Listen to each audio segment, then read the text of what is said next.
Let's talk about humility as one of the most humble people I know. Now, actually, the Torah tells us in this week's portion that Moshe Rabbeinu, Moses, was the most humble of people in the world. And how did that translate into real life?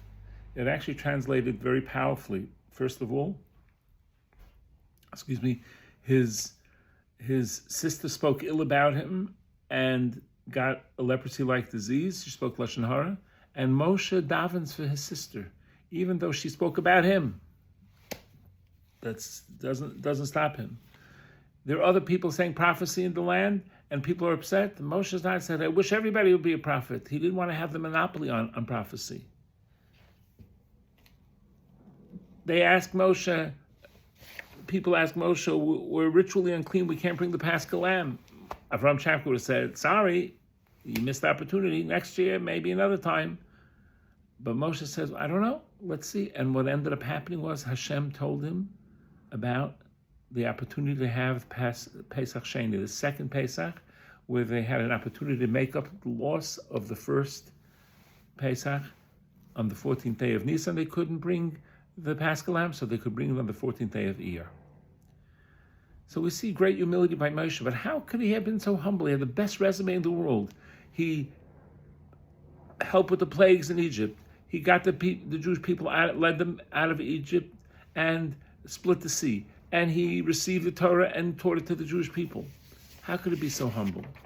Someone said a powerful statement that humility is not thinking less of yourself, but rather thinking about yourself less, which means don't put yourself down. That's not humility.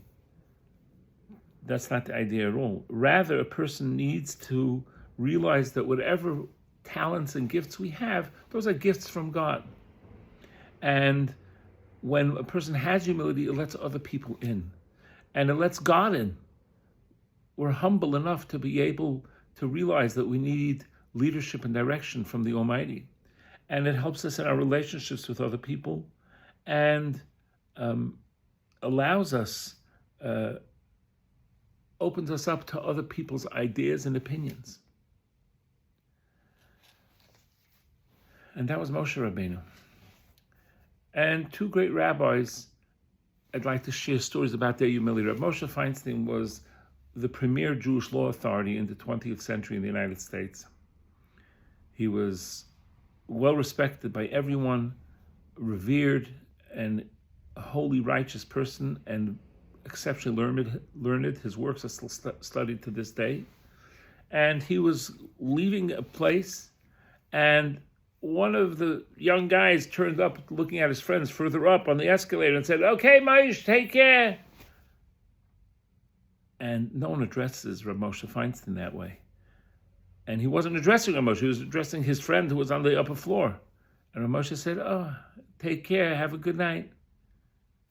As if he was being addressed as a friend, and he responded in kind. The great Rabbi Akiva Eger was a tremendous Torah scholar, and he needed to go get some work, and he heard about a job to be an assistant to somebody who helped set up a shul in another town. And he applied for that position. Now, he was a tremendous Torah scholar. He could have been the rabbi of the city, the rabbi of the town. But he wasn't looking for that. He was looking for a job that he could help people, but have plenty of time to study Torah. And he applied for that position. What he found out, though, was that the person that would be in charge of him was not a learned fellow at all. And he felt that that person would feel badly that his assistant is a greater scholar than he in so many levels and a holier person. So he ended up not taking the job because he didn't want to make that person feel badly. So humility is a powerful, powerful idea that we need to work on. We all have our egos. We all have the things that we're sensitive about. And if we can understand that the gifts we have are from God, and we don't have to feel badly about who we are, we need to be just not focused about this. The world doesn't evolve around me.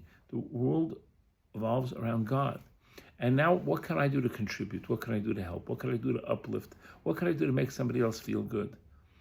And if I'm humble, then I don't have a problem making somebody else feel good, because it's not all about me.